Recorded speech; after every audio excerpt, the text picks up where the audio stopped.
만국과 그 영광을 내게 주리라. 이 천하 만국과 그 영광을 내게 주리라 하는 제목으로 말씀 나누고자 합니다. 스위스 제네바가 고향에 한 청년이 있었어요. 저는요, 캐나다 총독까지 지낸 아주 명망가의 아들이었습니다.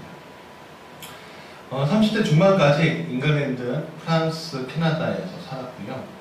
영국과 캐나다의 해군으로 근무했습니다. 그리고 젊은 나이에 철학 박사 과정을 마쳤습니다. 토론토 대학교 인기 있는 교수가 되었죠. 근데 그런 중에 1964년 36살의 나이에 그 소명을 발견하게 돼요. 그 소명은 그를 완전히 삶을 180도로 바꾸는데, 자기가 갈 수 있는 안락하고 평안한 길을 뒤로 하고요, 다 내던져버렸습니다. 그리고 정신병으로 가서 수많은 지능장애를 가지고 있는 아주 절박한 사정에 같이 함께하고 절박한 사정을 가지고 있는 이들과 동행을 하기 시작했습니다. 그는요, 프랑스의 작은 소도시 스로슬리 브레웰이라는 곳에 낡은 집을 샀고요. 장애인 시설에서 2명의 남자를 데리고 나왔습니다. 그리고 작은 공동체를 만들었고요. 그 집 이름은 프랑스어로 라르쉬, 우리말로 담주라고 불렀습니다. 여기 있는 이 화면에 보이는 이 남자가 그분인데 바로 상바니에라는 사람입니다. 그 후에 이 정신장애를 가진 이들과 또 그렇지 않은 이들과 함께 살아가는 3대 공동체를 만들고자 노력했고요. 그 공동체는요, 43개국 130여 개의 공동체로 성장해 나갔습니다. 명성갱속 높아졌고요. 정말 누구나 다 존경하는 사람이지만, 그럼에도 불구하고 그는 여전히 지적장애인들의 친구로 항상 낮아지는 삶을 살고 있습니다. 사람들은 그를 이렇게 불렀습니다. 작은 예수. 오늘 우리는 예수를 그리스도라고 부릅니다. 그리고 그분은 우리가 따라가야 하고 본받아야 하고 또 순종해야 할 대상이 되셨습니다. 예수님을 통해 우리는 많은 영감도 받고요, 삶의 방향도 정하고 또 그렇게 살아가죠. 그렇게 살아가는 이들을 우리는 뭐라고 하냐면 작은 예수라고 부릅니다. 그러니까 저와 여러분들이 작은 예수가 되어가기 위해 오늘 살고 있는 것입니다.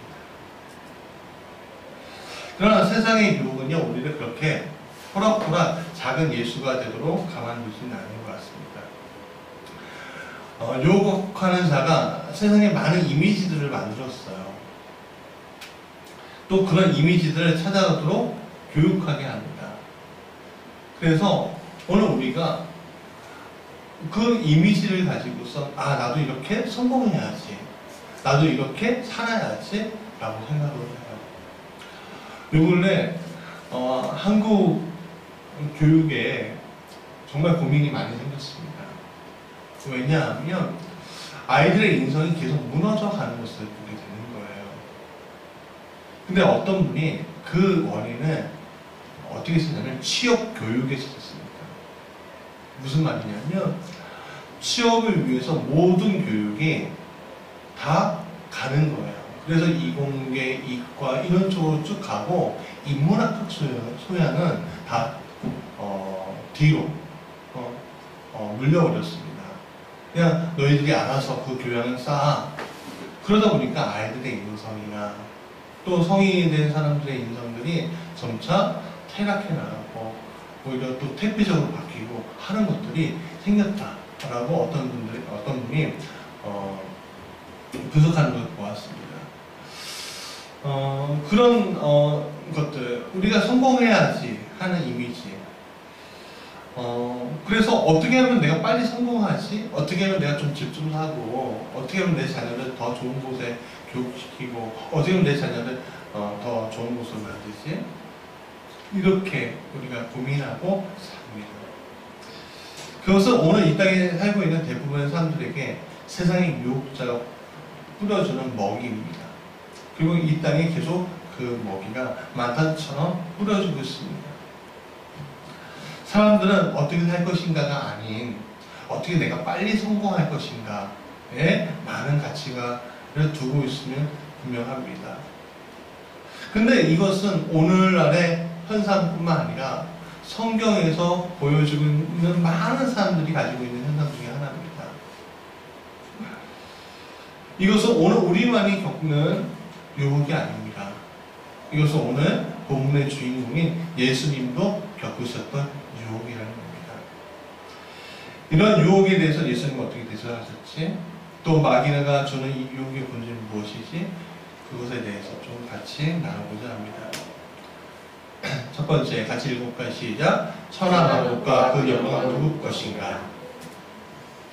가끔이지만 좀 자주 보는 TV 프로그램들이 있습니다. 바로 오디션 프로그램이에요. 주로 젊은이들이 나오는 프로그램인데 쇼미더머니 뭐 이런 거 있잖아요. 프로듀서 48 이런 프로그램입니다. 왜 보냐면 저는 그 친구들을 보면서 주로 젊은 사람들이 나오는데 그 열정, 내가 어떻게 최고가 되고 싶어하는 그 열정, 노력 그런 것들을 간접 경험하고 싶은 마음이 있어서 그렇습니다. 그 젊은 나이인데 정말 어린 나이인데 부상당하고 다치고 넘어지고 깨지면서도 죽도록 연습하는, 또 연습하고 다시 무대에 올라가는 그 모습을 보면서 저도 박수치고 감탄합니다. 그것을 보면서 난 어렸을 때 뭐 했지? 이런 생각이 들어요. 제 자신의 삶을 굉장히 많이 허비했던 것 같습니다. 그래서 지금이라도 저 친구들이 저렇게 열심히 노력하는데 나도 더 열심히 살아야지 하는 생각이 들어요. 이런 쇼 프로그램이에요. 어린 사람들이에요. 그러나 열심히 사는 사람들입니다. 우리 자녀들이 그들이 그렇게 살고 있는 것처럼 열심히 살았으면 좋겠다라는 게 제 바람 중에 하나고, 또 저도 그렇게 열심히 살아야 되겠다 다짐합니다. 근데 많은 사람들이 자신이 가지고 있는 꿈을 이루기 위해, 자신이 희망하는 것을 이루기 위해 살아가고 있고 때로는 달려가기도 하죠. 아주 뜨거운 열정의 에너지를 발산하고 있습니다. 이거는 그리스도인이고 비그리스도인이고 문제는 아닐 거예요. 그러나 많은 사람이 그 꿈과 희망을 이루기 위해서 많은 사람들이 선택지를 잘못 사용하는 것을 많이 보게 됩니다. 그것은 세상 사람이나 교회 성도나 또 목사나 일반 성도나 다 같이 나타나는 현상이 되어버렸습니다. 좀 더 빨리 가고 싶어 합니다. 좀 더 빨리 성공하고 싶어요. 이것을 우리는 뭐라고 합니까? 탐욕이라고 그러죠. 요 근래 미투 운동이 한창이었습니다. 그것에 대해 방송인인 사유리 씨가 이런 명언이 있더라고요. 욕심이 있기 때문에 성상납이 생기는 것입니다. 두려움이 있어서 성상납을 한다고 하지만 두려움은 욕심이라고 생각합니다. 욕심이 없으면 그런 일도 없습니다. 오늘 세상은 욕심을 좀 부리면서 살려고 합니다. 남들보다 더 빨리 좀 성공하라고 합니다.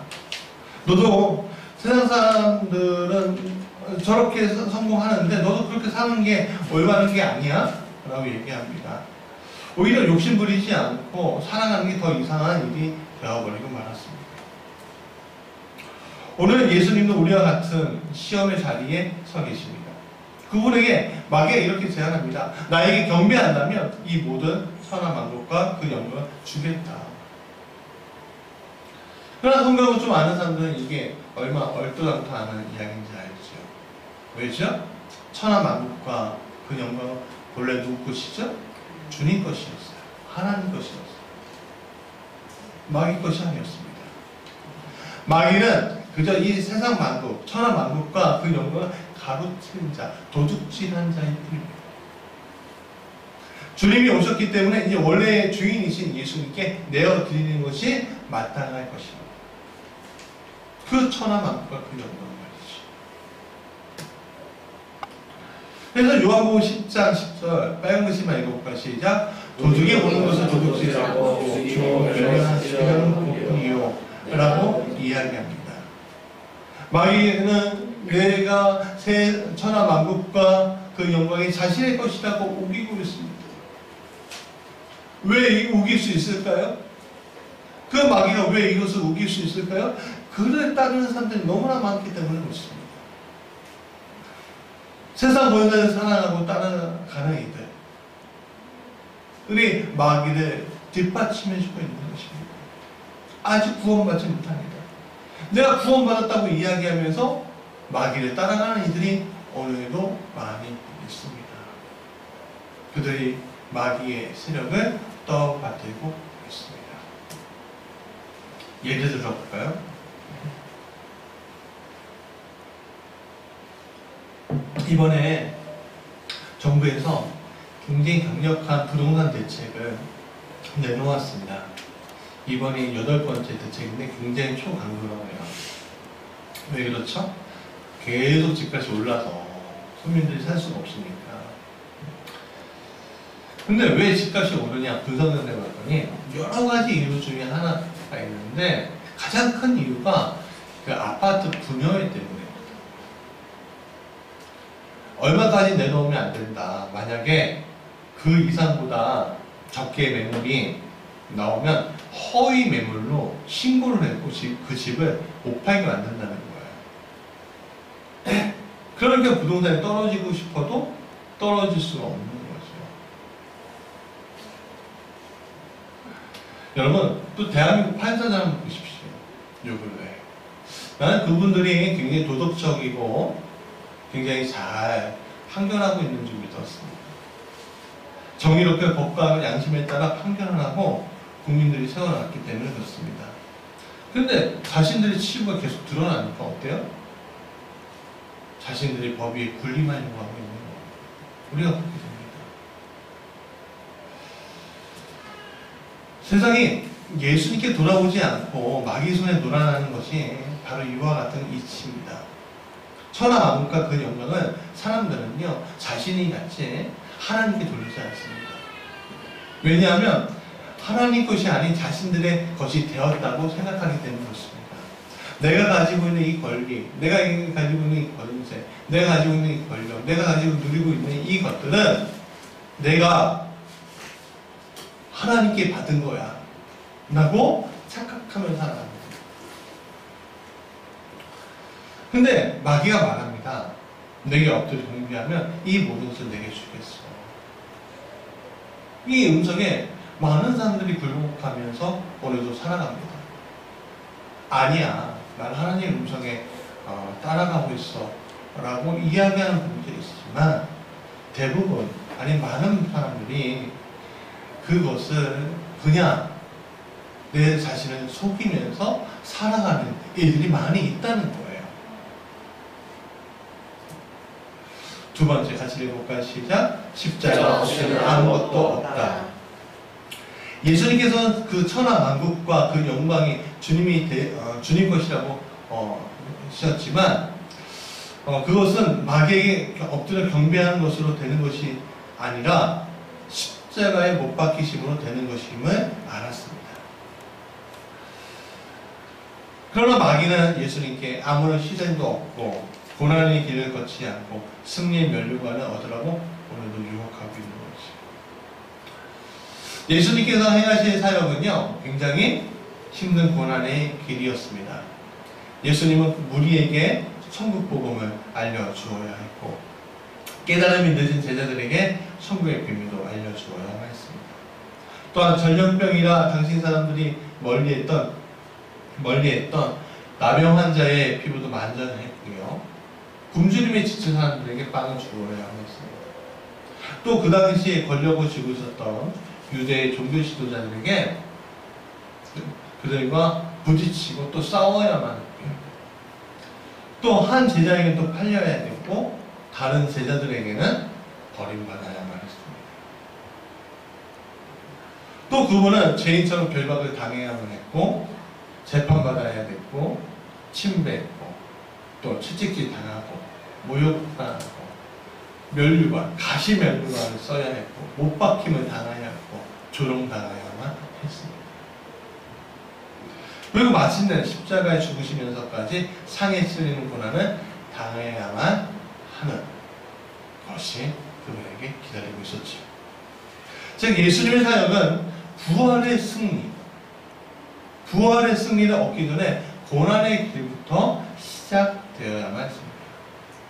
그렇기 때문에 이 마귀는 육체로 오신 그 하나님에게 이 모든 고난을 상륙해버리면 어떨까?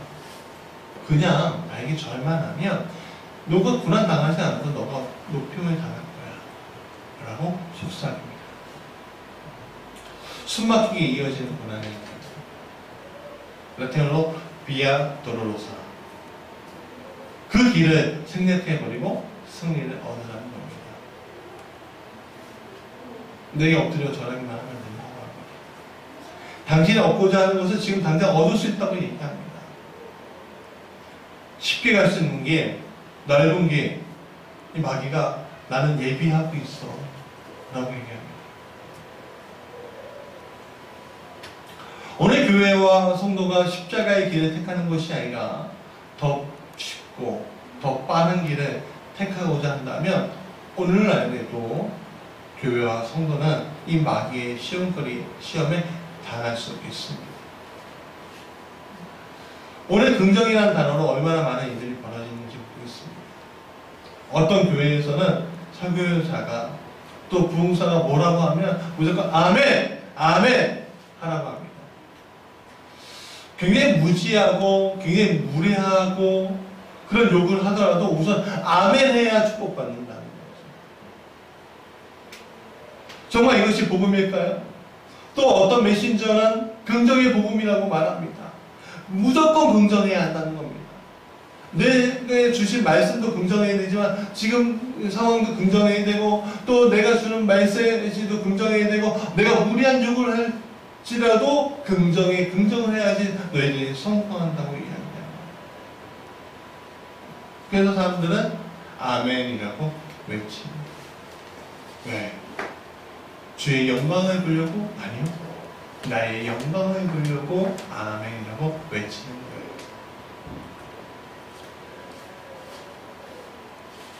그 길을 들여다보면 십자가를 지는 삶이 아니라 천하 만국과 그 영광을 내 안에 품으려고 하는 욕망과 탐심의 덩어리들로 우리가 볼 수가 있는 거죠. 그래서 우리는 조심해야 합니다. 성경의 메시지라도 고난의 길을 통한 구원의 길이 없다.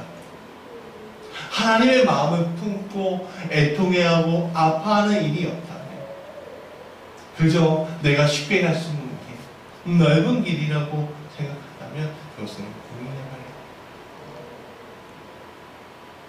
우리가 긍정을 요구하면서 희생의 자리에 서지 않는다면 우리는 결코 구원의 길과는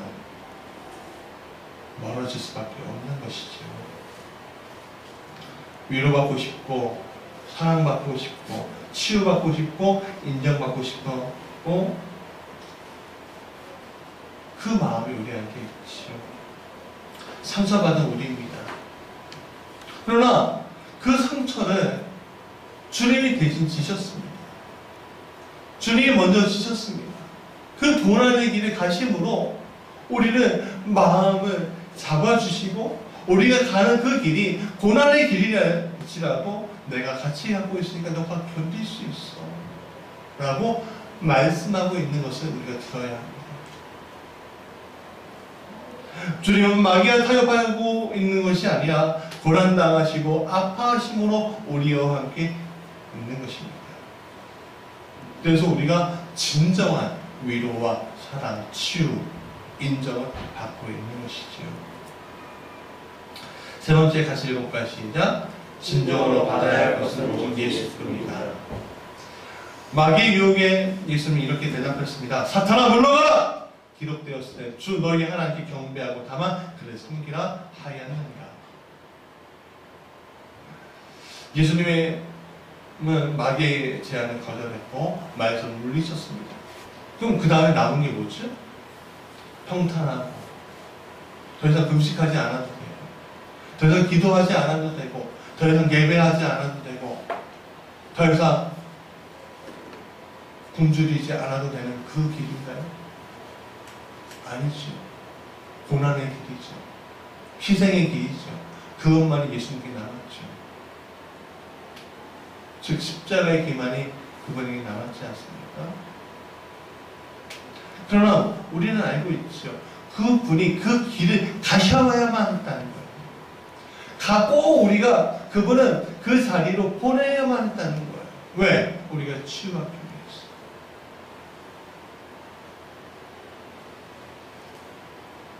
주님 그 길을 가심으로 말미암아 우리가 구원을 받고 그 구원의 길을 통해 우리가 놀라운 영생의 길을 갈 수 있게 되는 것입니다.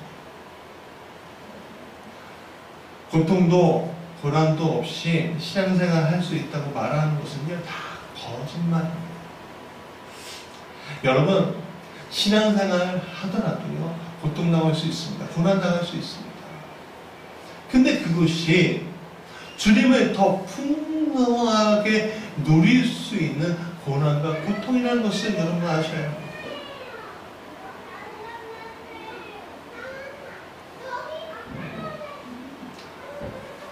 여러분, 믿음에는 자신의 것을 배이는 일들이 많이 벌어집니다.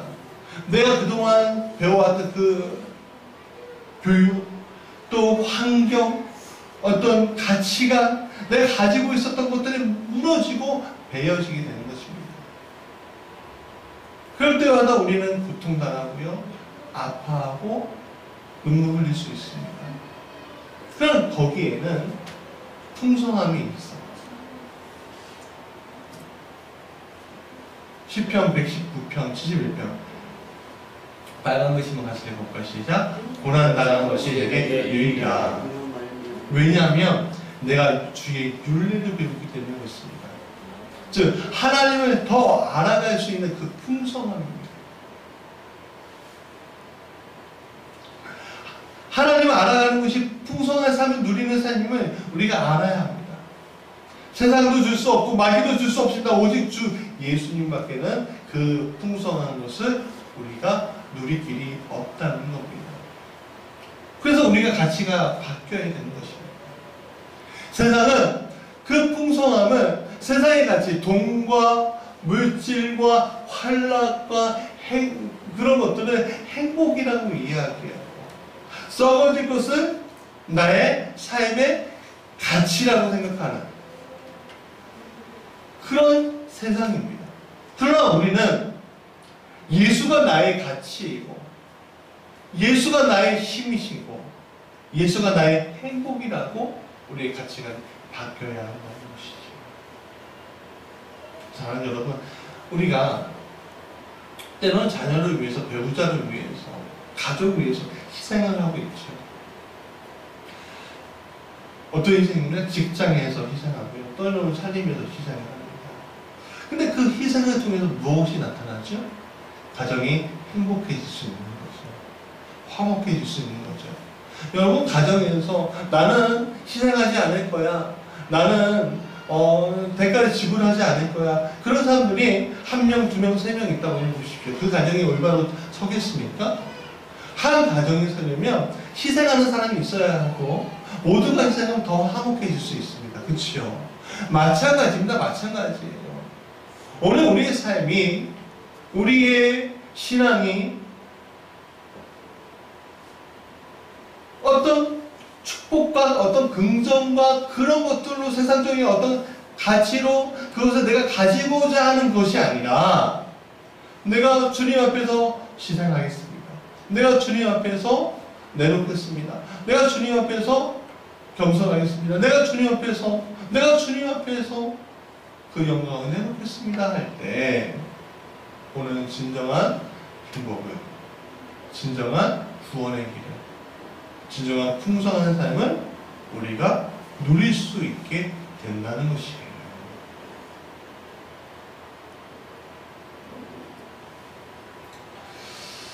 이분은요, 안산 화정교회 반인한 목사님이라고 해요. 감리교회 목사님이신데, 4년 전에 우리가 큰 사건이 일어났죠. 뭐예요? 세월호 단원고의 아이들이 300명이 세월호에 갇혀서 수장당했습니다. 근데 자기 교회 그 한 가정이 아이가 속해 있었다는 거예요. 그래서 목사님이 다른 다 내보내고 큰목항으로 가서 그 아이가 돌아오기만은 기다렸다는 거예요. 근데 문제가 해결이 안 되죠. 그러면 보통 어떻게 합니까? 다시 돌아와서 일상을 목회 열심히 해야만 하죠. 근데 이 목사님은 그러지 않았다는 거예요. 진짜 아파하는 애들과 같이 있어야 됩니다. 그때서부터 팽목항과 안산을 왔다 갔다 하는 거죠. 사람들을 위로하기 시작했고, 또 아이들을 위해서 기도하기 시작했고, 또 유족들을 위해서 기도하기 시작했습니다. 위로해주고 치유해주기 시작을 했어요. 그런데 사람들이 또 보수도 어떤 기독교의 원로들이 이렇게 얘기했습니다. 아니, 가난한 집 아이들이 수학여행을 경주로 가면 되지. 아니, 제주도 가고 그런 일 당했다고. 벌 받은 거라고. 이런 말도 안 되는 이야기를 하면서 박근혜 버팀목으로 서서 오히려 핍박하고 미혹하고 참 황당하고 황망한 일들을 무적인 기독교 원로들과 사람들이 그렇게 해냈습니다. 이 목사님에게도 마찬가지였습니다.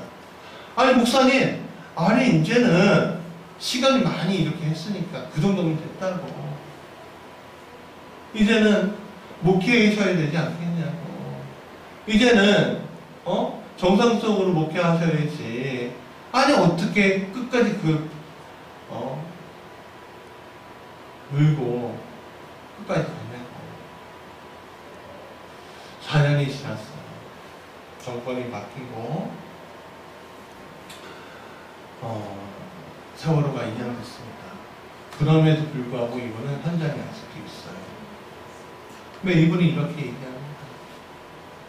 그렇게 희생하고 아픈 자리에 있는데 남들이 목회 안 한다고 아픈 사람들한테만 있는다고 할 때 오히려 저희 교회가 예전보다 더 튼튼해지고 더 하나님께 충성하는 교회가 되었다. 또 이 박일환 목사님도 굉장히 훌륭한 목사님으로 사람들에게 소문나기 시작했습니다. 여러분, 내 앞에 고난이 있습니다. 내 앞에 시험이 다가올 수 있고요. 내 앞에 어떤 어려움들이 올 수가 있습니다. 쉽게 가지 않은 길이 있을 수 있습니다. 그러나 여러분, 주님의 말씀 기억하십시오. 이사야서 42장 10절 같이 읽고 시작. 두려워하지 말라, 내가 너와 함께하리라. 놀라지 마라, 내가 내 하나님이 되리라. 내가 너를 굳세게 하리라. 참으로 너를 도와주리라. 참으로 나의 의로 오른손으로 너를 붙들리라 했습니다. 어떻게 해요? 두려워하지 말아요. 두려워하지 말아요. 여러분, 큰 태산이, 골리앗 같은 큰 태산이 내 앞에 있더라도 여러분 두려워하지 마십시오. 두려워하는 순간 지는 겁니다. 그런데 두려울 수밖에 없죠. 왜? 나약한 인간이니까. 나약한 인간이니까. 근데 우리는 누구의 도우심을 받고 있는 인간이시요? 내가 너를 도와주리라. 하나님의 도우심을 받는 인간이지 않겠습니까? 놀라지 말래요. 놀라지 말래요. 너가 지금 큰 태풍이 네 앞에 있어. 놀라지 말래요. 왜? 천지 만물을 주관하시는 그 창조주 하나님, 나를 치유하시고 나를 도우신 그 하나님이 내 하나님이라는 거예요. 우리 하나님, 나의 하나님이라는 거예요. 나는 연약합니다. 나는 아무것도 없습니다. 나는 심지어 약한 사람입니다. 외칠 수 있습니다. 그래서 주님은 이렇게 얘기합니다. 내가 너를 굳세게 할 것이다. 내가 굳세서 굳세게 되는 것이 아니라 주님이 굳셈으로 나를 굳세게 해주시는 겁니다. 주님이 나의 반성이시고 요새이기 때문에 내가 굳세게 되는 것입니다. 그 주님이 참으로 나를 도우시는 것입니다. 참으로 나의 의로운 오른손으로 너를 붙들리라. 누가 붙드는 것이 아닙니다. 주님이 우리를 붙드시는 것 믿으시기 바랍니다. 주님이 여러분 우리를 도우실 것입니다. 이 교회를 도우실 것입니다. 아파하고 눈물 흘리는 자에게, 오늘 시험당하고 고난당하는 자를 위해서 오늘 도우실 것입니다. 자, 여러분 약속의 말씀을 기억하십시오. 우리 요한계시록 21장 21절과 27절 같이 읽어볼까요? 시작. 그 12문은 12신들이 각 문마다 한 개의 신주로 되어 있고 성에 있는 맑은 유리같이 정결하라. 무엇이든지 속된 것이나 가증한 일 또는 거짓말하는 자는 결코 그리로 들어가지 못하되 오직 어린 양의 생명체에 기록된 자들만 생명하니까.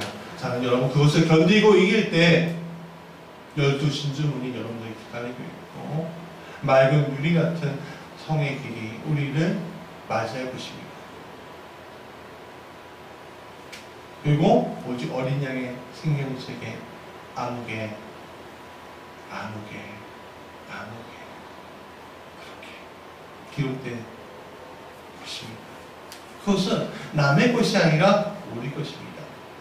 오늘을 살아가는 우리가 주님을 만날 때, 오늘을 살아가는 우리가 주님의 길을 갈 때, 오늘 살아가는 우리가 주님을 붙잡을 때 그 길이 우리의 것이기 때문에 믿으시고 오늘도 승리하시고 또 하나님의 은혜가 넘치는 것을 보게 되는 여러분들 되시길 간절히 축원합니다.